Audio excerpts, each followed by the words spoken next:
오직 의인은 무엇으로 말미암아 산다고요? 믿음으로 말미암아 산다. 너무나 이제 유명한 이 말씀인데, 바로 이 말씀을 통하여서 수많은 우리 믿음의 선진들, 특별히 우리가 잘 아는 종교개혁으로 유명한 이 마틴 루터가 바로 이 로마서 1장 16절과 17절 이 말씀을 통해서 하나님을 새롭게 만나고 회심한 후에 1517년 10월 31일에 종교개혁을 일으켰던 것이죠. 우리 16절 우리 본문 말씀 우리 다시 한번 같이 읽어보도록 하겠습니다. 내가 복음을 부끄러워하지 아니하노니 이 복음은 모든 믿는 자에게 구원을 주시는 하나님의 능력이 됨이라. 먼저는 유대인에게요 그리고 헬라인에게로다. 내가 복음을 부끄러워하지 아니하노니, 여기서 이 부끄럽지 않다라는 이 말은 한마디로 말하면 나는 이 복음이 너무나 자랑스럽다라는 것입니다. 나는 이 복음이 너무나 자랑스럽고 또 이 복음으로 인하여서 너무나 기뻐하고 즐거워한다라는 것이에요. 왜냐하면 이 복음만이 사람을 살리고 또 사람을 변화시키고 또 사람을 하나님께로 인도하는 하나님의 능력이 되기 때문이라는 것입니다. 그래서 지금 사도는 이 복음으로 인해서 기뻐하고 즐거워할 뿐만 아니라 이 복음을 위한 사도가 되어서 열방을 다니면서 온 세상을 다니면서 이 예수 그리스도의 생명의 복음을 증거하는 일에 자신의 전 일생과 생애를 바치기로 결단한 것이었습니다. 자, 그렇다면 이 복음이 가지고 있는 이 능력, 이 복음이 가지고 있는 이 사람을 살리는 이 능력이란 도대체 무엇을 말하는 것인가? 오늘 첫 번째로 이 복음의 능력이라고 하는 것은 예수 그리스도의 이 말씀과 함께 역사하는 성령 하나님의 능력을 의미합니다. 여러분, 우리가 뭐 해밍웨이나 뭐 톨스토이 또 우리나라에도 많은 이런 대작가들, 이제 얼마 전에 한강 작가가 이 노벨 이 문학상을 수상해가지고 정말 우리나라 문학사에 큰 경축이 되었는데, 여러분 이런 대작가들의 소설을 읽으면 어때요? 마음에 큰 어떤 그런 감동이 있죠. 울림이 있습니다. 또 이런 작가들뿐만 아니라 이 종교인들, 뭐 유명한 그런 우리 스님들 중에도 유명한 분들 뭐 많지 않습니까? 뭐 법정 스님이나 이런 분들, 이런 종교인들의 글을 읽으면 사람들이 뭐라 그럽니까? 마음의 위로가 되었다, 뭐 힐링이 되고 마음의 감동이 되었다, 이렇게 말을 하는 것을 우리가 종종 들을 수가 있습니다. 하지만 중요한 것은 무엇입니까? 마음에 그렇게 위로가 되고 감동이 되고 힐링이 될 수 있을지는 몰라도 그 가운데 무엇이 없느냐? 사람을 구원하는 능력은 절대로 있을 수가 없다라는 것입니다. 그 말이 감동이 되고 위로가 되고 힐링이 될지는 몰라도 그 속에 사람을 살리는 능력, 사람을 구원하는 능력, 지옥 백성을 천국 백성으로 만드는 능력, 그리고 옛사람을 변하여 새 사람으로 새롭게 변화시키는 그런 하나님의 능력이 없다라는 것이에요. 다시 말해 사람들이 존경하는 스승이나 종교인들의 말이 그 자체로는 좋은 말이 될 수 있죠. 좋은 말이 될 수는 있어요. 하지만 죽은 자를 살리고 또 병든 자를 고치며 지옥 백성을 천국 백성으로 만들고 땅에 속한 자들을 하늘에 속한 사람으로 변화시키는 그런 전인적 구원의 능력은 없다라는 것이에요. 여러분, 그것이 일반 종교와 우리 기독교와의 가장 큰 결정적인 차이라는 것입니다. 공부하기 싫어하는 아이들한테 맨날 공부해라 귀에 못이 박이도록 얘기를 해도 여러분 그 아이가 공부를 할까요, 안 할까요? 대부분 안 하더라고요. 누구 집 애를 보면 알겠더라고요. 저희 집 애를 보니까 안 합니다. 너 공부 안 할 거면 너 집에서 나가. 내 집인데 내가 왜 나가? 그러면서 바락바락 대들어요. 안 합니다. 여러분, 그러면 아이들이 언제 공부할까요? 그 속에 공부하고자 하는 무엇이 생길 때? 마음이 생길 때. 그렇죠? 그 속에 스스로 공부하고 싶은 마음이 생겨야 그때부터 비로소 공부하기를 시작을 하는 거예요. 그러므로 중요한 것은 무엇입니까? 속이 달라져야죠. 마음과 생각이 달라져야 한다는 것입니다. 근본이 달라지고 중심이 달라져야지 여러분 맨날 껍데기 바꿔봤자 아무런 소용이 없다는 것이에요. 자, 그렇다면 과연 무엇이 우리의 속사람을, 우리의 중심과 우리의 인격과 또 우리의 마음과 생각을 바꿀 수 있느냐? 여러분, 이게 인력으로 안 되죠. 그렇다고 우리의 어떤 의지나 결단이나 나의 노력만으로도 되는 것이 아닙니다. 그렇다면 과연 무엇이 우리의 속사람을 바꾸느냐? 그것은 바로 오직 이 복음의 말씀과 함께 역사하는 성령 하나님의 능력만이 우리의 마음과 생각과 우리의 영혼을 바꾸는 하나님의 놀라운 능력이 되는 줄로 믿습니다. 그러므로 이 복음이라고 하는 것은 단순히 그냥 이 종이 성경에 쓰여진 글자나 문자를 말하는 것이 아니라는 것이에요. 복음이라고 하는 것은 이 성경 말씀, 하나님의 이 말씀과 함께 역사하는 진리의 영 되시는 성령 하나님의 능력을 의미하는 것입니다. 다시 말해 성경의 글자나 문자에만 집착하는 사람은 제자는 될 수 있을지 몰라도 하나님 나라에 충성된 일꾼은 될 수가 없다라는 것이에요. 지금까지 한국교회에 유행했던 소위 이 제자 훈련이라고 하는 성경 공부의 한계가 그것입니다. 물론 우리가 하나님의 말씀을 잘 배우고 익히고 공부해서 알아가야 합니다. 그러나 그것 자체만으로는 안 된다는 것이에요. 우리의 믿음과 신앙을 단순히 지식적인 것으로, 이론적인 것으로, 그래서 머리는 커졌을지 몰라도 손과 발은 전혀 움직이지 않는 그런 비정상적인 그런 제자들을 양산할 수가 있었다는 것입니다. 그러나 우리가 분명히 알아야 할 사실이 무엇이냐? 지식이 우리를 바꾸는 것이 아니라는 것입니다. 공부가 우리를 변화시키는 것이 아니에요. 진실로 우리를 변화시키고 새롭게 하는 것은 무엇이냐? 바로 이 말씀의 영이신 성령께서 우리 가운데 역사하실 때 여러분 그때 비로소 변화의 역사가 일어나게 된다는 것입니다. 성령이 임하셔서 우리의 속사람이 새로워지고 우리의 마음과 생각이 달라지고 그리고 우리의 삶이 변화되어지는 것, 여러분 그것이 바로 이 하나님의 말씀과 함께 역사하는 성령의 능력이라는 것입니다. 예수님이 승천하시기 전까지만 해도 제자들은 어떤 사람들이었습니까? 예수님이 잡히시던 그날 밤 제자들 모두가 다 뿔뿔이 흩어져 도망치고 말았습니다. 예수님을 위해서라면 자신의 목숨이라도 참 아까워하지 아니하고 내가 예수님을 대신하여 죽겠노라 그렇게 호언장담하던 제자들이었지만 십자가 앞에서 그들은 다 예수님을 나 몰라라 하면서 도망치고 말았어요.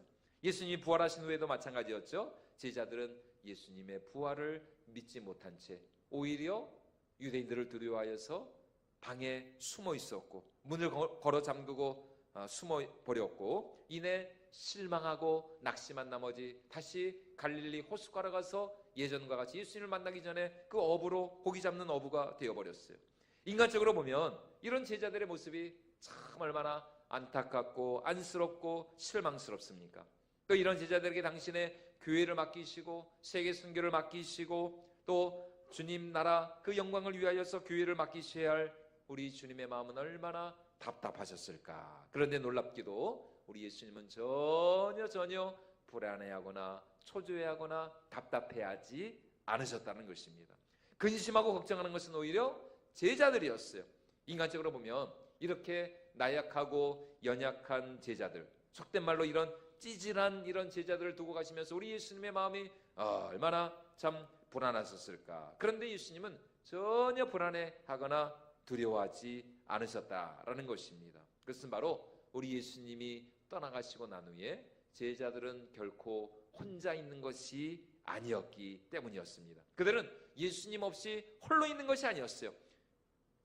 그가 우리 예수님께서 제자들에게 무엇을 약속하시고 무엇을 말씀하셨습니까? 내가 떠난 후에 반드시 보혜사 성령을 너희에게 보내줄 것이다. 이 세상에서 가장 위대하고 능력 있고 지혜로운 성령 하나님께서 너희와 함께 하실 것이다. 그래서 우리 예수님 사도행전 1장 8절에서 승천하시기 직전에 제자들에게 성령을 약속하시며 이렇게 말씀하십니다. 우리 사도행전 1장 8절 말씀 우리 같이 한번 읽어보도록 하겠습니다. 오직 성령이 너희에게 임하시면 너희가 권능을 받고 예루살렘과 온 유대와 사마리아와 땅끝까지 이르러 내 증인이 되리라 하시니.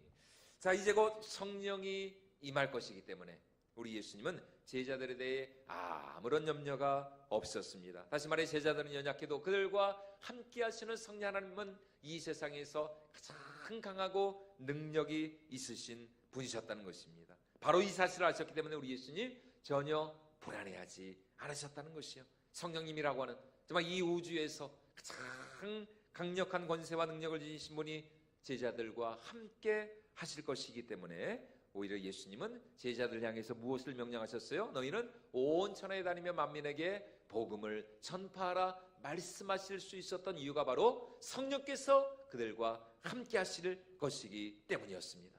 여러분, 오늘 우리도 마찬가지입니다. 오늘 우리가 이 세상 가운데 우리가 불안해하지 않을 수 있는 이유, 우리가 오히려 강하고 담대하며 당당할 수 있는 이유가 무엇이냐? 그것은 우리가 홀로 있는 것이 아니라 우리 안에 누가 내주하시고 계시기 때문에 성령 하나님께서 우리와 함께 하시는 줄로 믿습니다. 우리 안에 내주하셔서 우리와 함께 하시고 또 우리를 지키시고 인도하시고 보호하시는 성령 하나님께서 우리와 늘 한 걸음 한 걸음 동행하시기 때문에 바로 그 성령 안에서 우리가 평안을 누릴 수 있는 것이고 담대할 수 있는 것이고 우리가 이 세상 가운데 정말 그리스도인으로서의 빛을 발하는 삶을 살아갈 수가 있는 것이죠.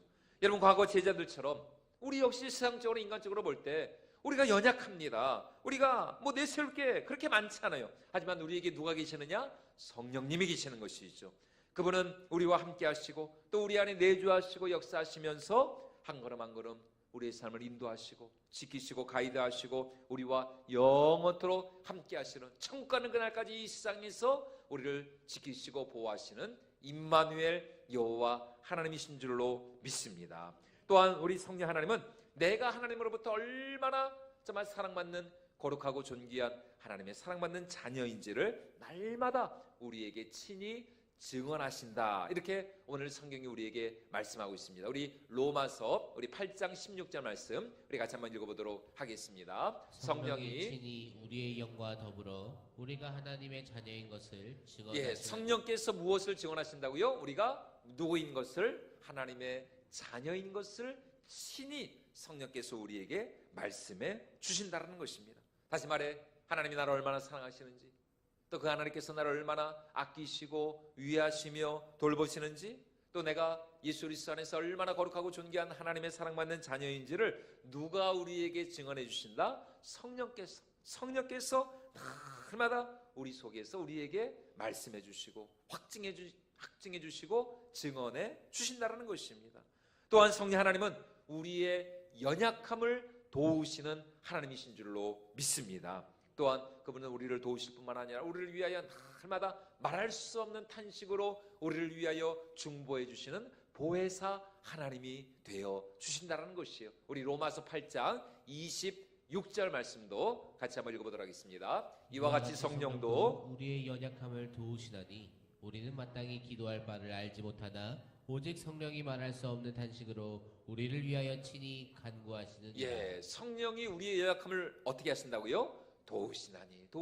그러니까 성령 하나님은 우리의 보혜사가 되시고, 이 보혜사라는 말을 헬라어로 이 헬퍼라는 뜻도 있습니다. 우리의 보혜사가 되어주시고 우리의 헬퍼가 되어주시고 또 카운슬러, 우리의 상담자가 되어주시고 위로자가 되어주시고 우리의 변호자가 되어주시는 성령 하나님, 바로 그 성령께서 우리와 함께 하시면서 순간순간마다 우리를 도우시고 또 우리를 위하여 중보하시고 또 우리의 갈 길을 인도해 주시기 때문에 여러분, 그 성령님과 함께하는 그 사람이 이 세상에서 진실로 강한 사람이라는 것입니다.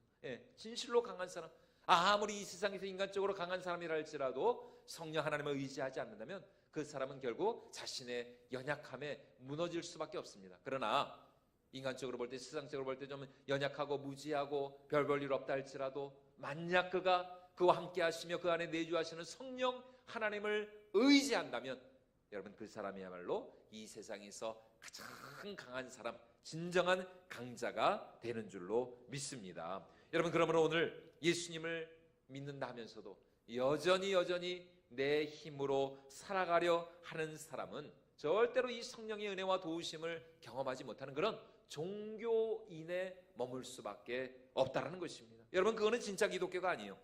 진정한 기독교는 무엇인가? 그것은 바로 내가 힘들고 어려울 때만 주님을 찾는 것이 아니라 예수 그리스도의 십자가와 함께 나는 완전히 죽고 이제는 내 속에 누가 사시는 것이에요? 예수 그리스도께서 사시는 것이죠. 내 안에 성령 하나님을 모시고 그 성령 하나님의 인도와 도우심과 그 성령 하나님의 그 은혜를 따라서 우리가 날마다 살아가는 그 삶이 진정한 그리스도인의 삶이다라는 것입니다. 그래서 갈라디아서 2장 20절에서 사도 바울이 이렇게 우리에게 말씀해주고 있는 것이죠. 우리 갈라디아서 2장 20절 말씀 우리 같이 한번 읽어보도록 하겠습니다. 내가 그리스도와 함께 십자가에 못 박혔나니 그런즉 이제는 내가 사는 것이 아니요 오직 내 안에 그리스도께서 사시는 것이라.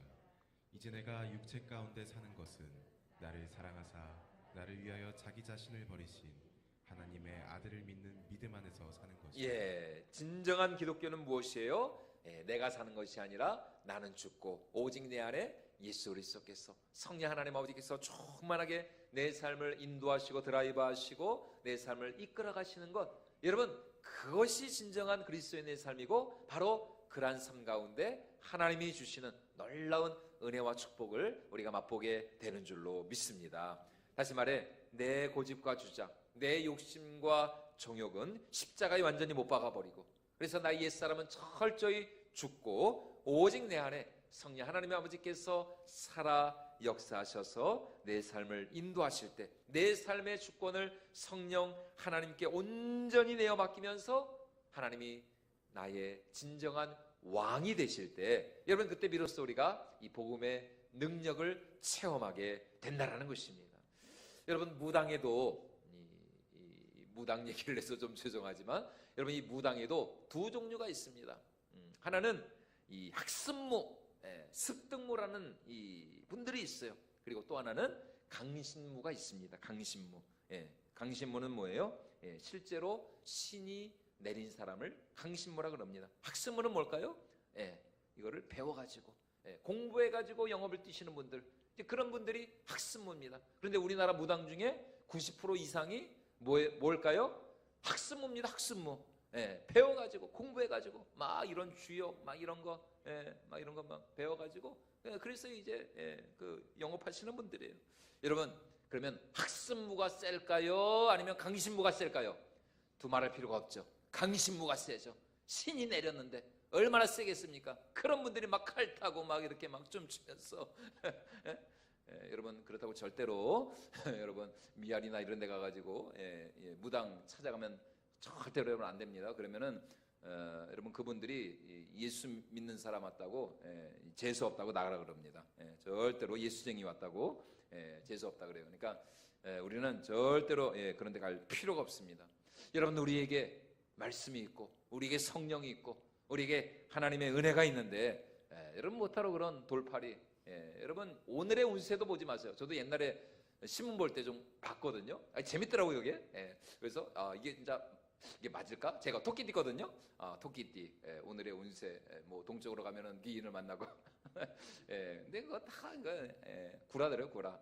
맞지도 않고. 여러분 절대로 오늘의 운세도 보지 마시고, 여러분 오늘의 운세 볼 시간에 우리는 무엇을 봐야 될까요? 성경을 보고 말씀을 보고 여러분 하나님의 인도하심을 구하시기를 축원을 드립니다.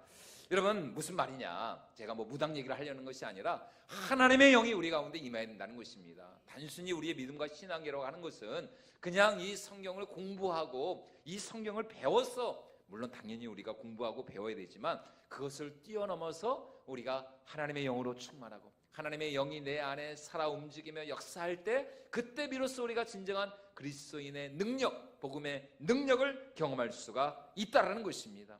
다시 말해 오늘 우리가 믿는 이 복음이라고 하는 것은 단순히 지식적으로 이론적으로 무엇을 배우는 것이 아니라는 것입니다. 오늘 우리의 믿음이라고 하는 것은 하나님의 영이 우리 가운데 임하시고 또 예수의 영이, 부활의 영이 내 속에 들어와 나와 함께 사는 것, 그것이 진정한 믿음이고 그것이 진정한 그리스도인의 삶이라는 것입니다. 이런 사실에 대해서 사도 바울이 고린도전서 2장 12절에서 이렇게 말씀하고 있습니다. 우리 같이 한번 읽어보도록 하겠습니다. 우리가 세상의 영을 받지 아니하고 오직 하나님으로부터 온 영을 받았으니 이는 우리로 하여금 하나님께서 우리에게 은혜로 주신 것들을 알게 하려 하심이라. 우리가 세상의 영을 받지 아니하고 누구로부터 온 영을 받았다고요? 하나님으로부터 온 영을 받았다. 여러분 오늘 우리 모두는 하나님으로부터 오신 성령님을 우리 마음에 모신 자들인 줄로 믿습니다. 항상 성령님의 음성에 귀를 기울이시기를 부탁을 드립니다. 우리 안에 내주하시는, 우리 안에 정말 거하셔서 우리의 성전이 되시고 성소가 되시는 성령 하나님의 그 음성과 감동과 영감을 따라 살아갈 때, 그때 비로소 진정한 능력 있는 그리스도인의 삶을 살아갈 수가 있다라는 것입니다. 그러므로 우리 안에 내주하시고 우리와 함께 하시는 이 성령의 능력을 체험하기 위해서는 매일매일의 삶 가운데서 내 뜻이 아닌 성령의 뜻을 구하고, 성령님, 오늘은 제가 어떤 삶을 살아갈까요? 하나님, 이런 삶 가운데 내가 어떤 선택과 결정과 판단을 해야 될 때에 성령 하나님의 뜻은 무엇인지, 하나님께서 우리에게 원하시고 바라시고 기대하시는 것은 무엇인지, 우리가 그 성령님의 음성에 날마다 민감하게 반응하며 나아갈 때, 바로 그런 사람들을 통해서 우리 하나님께서 놀라운 당신의 역사를 이루어 주실 줄로 믿습니다. 오늘 두 번째로 복음의 능력이라고 하는 것은 이 복음과 함께 날마다 우리 속에 회복되어지는 하나님의 영광을 말하고 있습니다. 여러분, 하나님의 영광이 얼마나 소중합니까? 그래서 사무엘상 4장 말씀에 보면 당시 이스라엘의 사사이자 대제사장이었던 이 엘리가 하나님의 그 성소에서 하나님의 그 영광의 임재를 상징하는 언약궤를 잘 모시고 예배를 잘 인도했었는데, 이 엘리의 가문은 하나님의 영광을 너무나도 소홀히 여겨버렸어요. 그래서 결국 어떻게 됐습니까? 우리가 잘 아는 것처럼 자신과 두 아들 모두 죽어버렸고, 또 여호와의 임재를 상징하였던 이 하나님의 법궤, 언약의 법궤마저 블레셋과의 전투에서 빼앗겨버리고 말았어요. 하지만 그 뒤 다윗은 우리 하나님의 영광을 너무나 소중히 여긴 나머지 하나님의 법궤를 모셔올 때, 여러분, 이 다윗이가 어떻게 하나님의 법궤를 모셔왔어요? 그 하나님의 영광과 그 하나님의 임재가 가득한 여호와의 법궤를 모셔올 때 너무나 감사하고 기뻐하고 즐거워한 나머지 막 그 앞에서 춤을 추면서 말이죠, 뭐가 벗겨질 정도로, 바지가 벗겨질 정도로, 자기 바지가 벗겨지는 것도 모르고 그냥 그 앞에서 얼마나 하나님의 영광을 이 다윗이는 소중히 여겼는지 말이죠, 그 앞에서 막 춤을 추면서. 그래서 나중에 미갈이가 그런 다윗을 막 업신여기면서, 아이고, 이스라엘의 왕이 그냥 바지가 벗겨진지도 모르고 그 시녀들 앞에서 아이고 저렇게 그냥 철삭되고 있다고. 그런데 다윗은 상관없습니다. 이것은 내가 하나님 앞에서 한 것이다. 내가 더 낮아질지라도 나는 여호와의 영광을, 나는 하나님의 이름을, 나는 하나님의 명예를 더 나는 소중히 높이겠다. 야, 여러분, 이런 다윗의 모습이 우리 하나님의 마음을 얼마나 감동시켰는지. 야, 다윗아, 너는 진짜다. 너만큼 하나님의 영광을, 나의 영광을, 나의 명예와 이름을 이렇게 소중히 여기는 사람을 내가 본 적이 없다. 여러분, 그래서 결국 하나님께서 이 다윗을 얼마나 축복해 주셨습니까? 여러분, 지금도 이스라엘의 국기가 뭐예요? 다윗의 별이죠. 다윗. 킹 오브 데이빗. 다윗. 여러분, 저의 영문 이름이 데이빗입니다. 데이빗. 저도 다윗의 뒤꿈치라도 좀 따라가려고 영어 이름을 데이빗으로 지어버렸어요. 이 다윗은 얼마나 대단한 사람인가.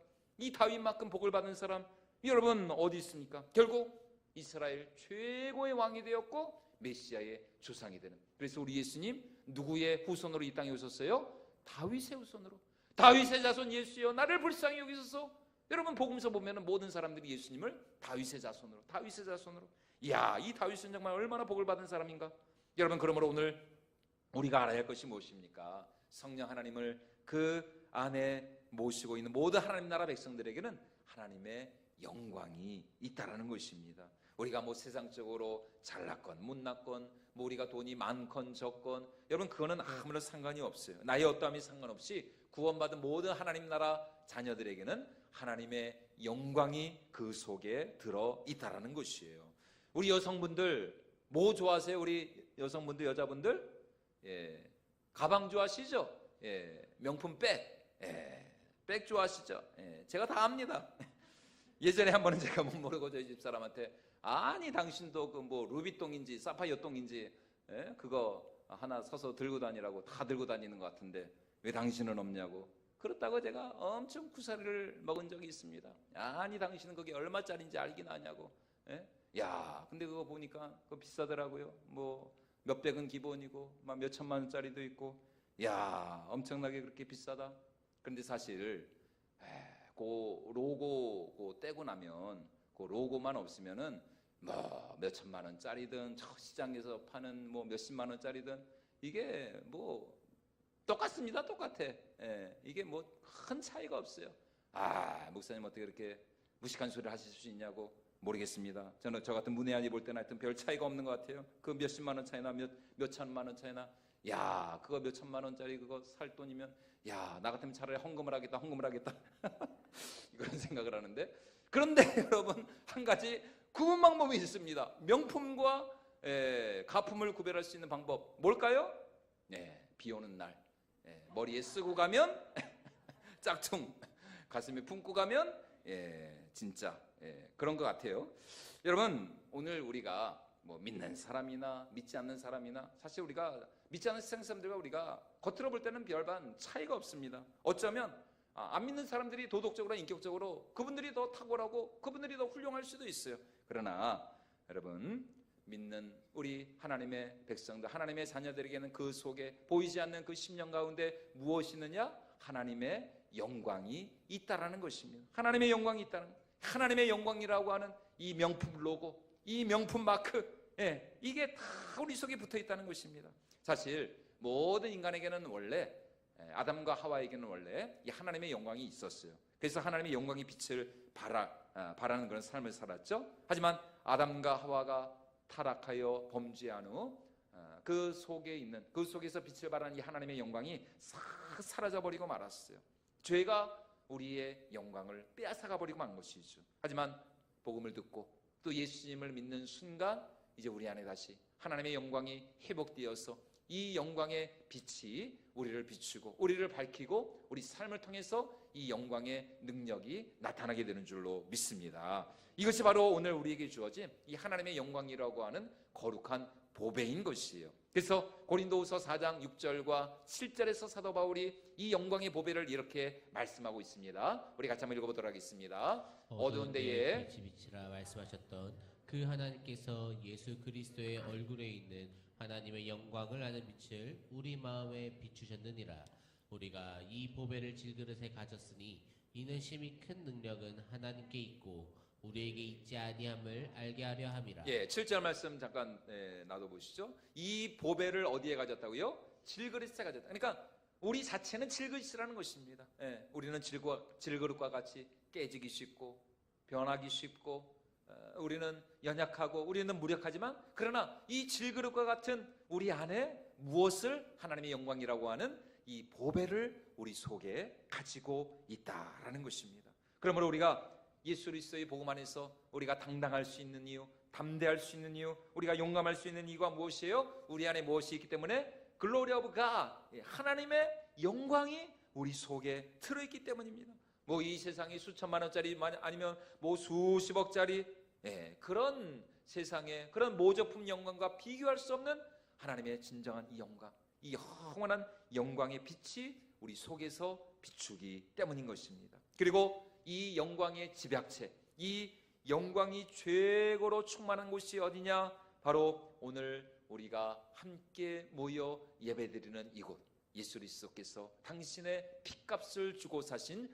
주님의 몸된 교회인 줄로 믿습니다. 여러분 이 교회야말로 그리스도의 영광이 가장 찬란하게 빛을 발하는 가장 영광스러운 공동체라는 것입니다. 하나님의 영광의 광채를 품은 우리 한 사람 한 사람이 모여서 하나님을 예배하고 찬양하며 주님 앞에 나아갈 때에 오늘 우리 가운데 이 세상이 줄 수 없는, 이 세상은 알 수도 없는 하나님의 그 영광이 우리 가운데 임하게 되는 줄로 믿습니다. 그러므로 하나님의 영광이 날이 갈수록 희귀해져가는 이때에 여러분 우리 권선제일교회를 통해서 더 하나님의 그 영광의 빛이 찬란히 비추어질 수 있기를 주님의 이름으로 축원을 드립니다. 그래서 주님 다시 오실 그날까지 여러분 우리는 좀 우리 삶을 통해서 하나님이 영광 받으시고 또 우리가 가는 곳마다 하나님의 그 영광의 찬란한 빛이 비추어져야 할 줄로 믿습니다. 이것이 바로 오늘 사도 바울이 복음을 부끄러워하지 않는 이유, 아니 오히려 이 복음을 자랑하고 기뻐하면서 이 복음을 위하여 자신의 생명까지도 걸 수 있었던